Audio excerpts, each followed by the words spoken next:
আসসালামু আলাইকুম এভরিওয়ান। আমি এখন আছি চাঁদপুর লক্ষ্মীপুরের আওয়ামী লীগের নেতা মৃত চেয়ারম্যান সেলিম খানের রাজকীয় বাড়িতে।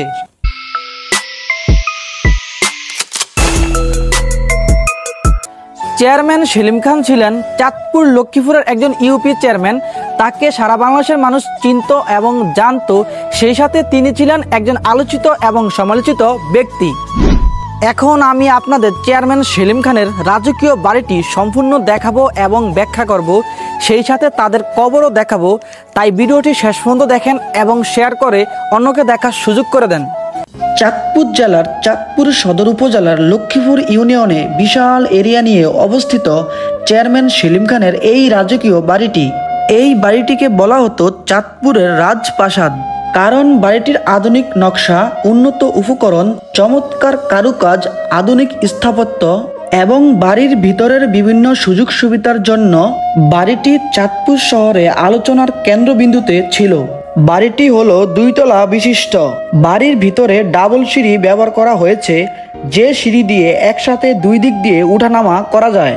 এই ধরনের সিঁড়ি একমাত্র রাজকীয় এবং অভিজাত বাড়িগুলোতে দেখা যায়। এটা হলো বাড়ির নিচতলা এবং নিচতলাতে মোট 6টি রুম রয়েছে।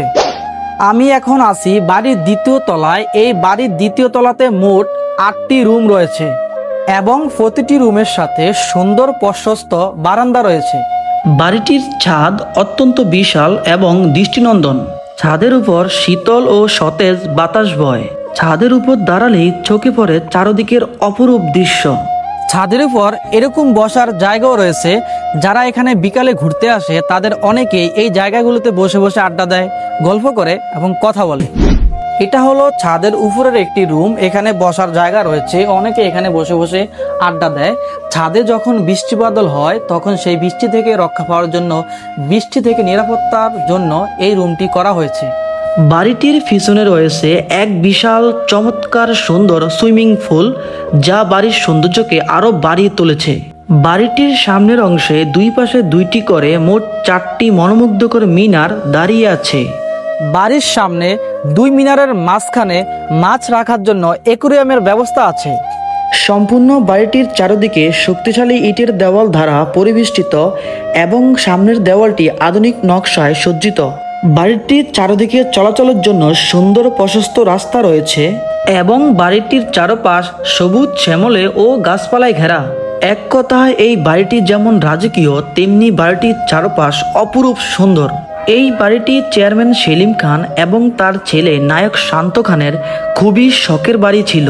স্থানীয় লোকের তথ্য মতে প্রায় 5 থেকে 6 বছর ধরে এই বাড়িটির কাজ চলমান ছিল। কিন্তু দুঃখের বিষয় হলো চেয়ারম্যান সেলিম খান তার জীবন দশায় এই বাড়িটির কাজ শেষ করে যেতে পারেননি।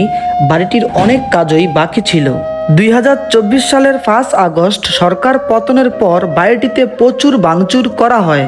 ভাঙচুরের চিহ্ন এবং ছাপ বাড়িটির ভিতরে ঢুকলে এখনো স্পষ্ট দেখা যায়। বাড়িটির ভিতরে বিভিন্ন জায়গায় ছড়িয়ে ছিটিয়ে আছে টাইলস এবং কাচের ভাঙা অংশগুলো। 2024 সালের 5 আগস্ট এই বাড়িটি ভাঙচুর করা হয়। একবার চিন্তা করেন, এখন এই বাড়িটির অবস্থা এমন, ভাঙচুর করার আগে বাড়িটির অবস্থা কেমন ছিল, কতটা সুন্দর ছিল এবং বাড়িটির কাজ যদি সম্পূর্ণ করা হতো তারপরে বাড়িটা কত সুন্দর হতো, কত চমৎকার হতো, কত আকর্ষণীয় হতো। আমি এখন আছি চেয়ারম্যান সেলিম খান এবং তার ছেলে নায়ক শান্ত খানের কবরের সামনে। তার রাজকীয় বাড়ি থেকে একটু দূরেই তার পুরন বাড়িতেই রয়েছে চেয়ারম্যান সেলিম খান এবং তার ছেলে নায়ক শান্ত খানের কবর। আজকে রাজ্য আছে কিন্তু রাজা নাই। আল্লাহ ক্ষমতা দেয়, আবার আল্লাহ ক্ষমতা নিয়ে যায়। ক্ষমতা আজকে আপনার, কালকে অন্যজনের। তাই কখনোই ক্ষমতার অপব্যবহার করা উচিত না।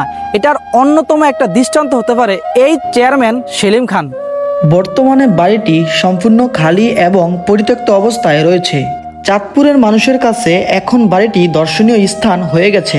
প্রতিদিন দূর দূরান্ত থেকে অনেক মানুষ আসে বাড়িটিকে দেখার জন্য। চাঁদপুরের এই রাজকীয় বাড়িটি এখন দাঁড়িয়ে আছে অসমাপ্ত এক স্বপ্নের সাক্ষী হয়ে এবং তাদের বাপ ছেলের কবর মনে করিয়ে দেয়। মানুষের জীবন শেষ হলেও স্মৃতি থেকে যায়। আজকের ভিডিও এই পর্যন্তই। দেখা হবে নতুন কোনো ভিডিওতে, নতুন কোনো জায়গায়। ততক্ষণ সবাই ভালো থাকবেন, সুস্থ থাকবেন। আল্লাহ হাফেজ।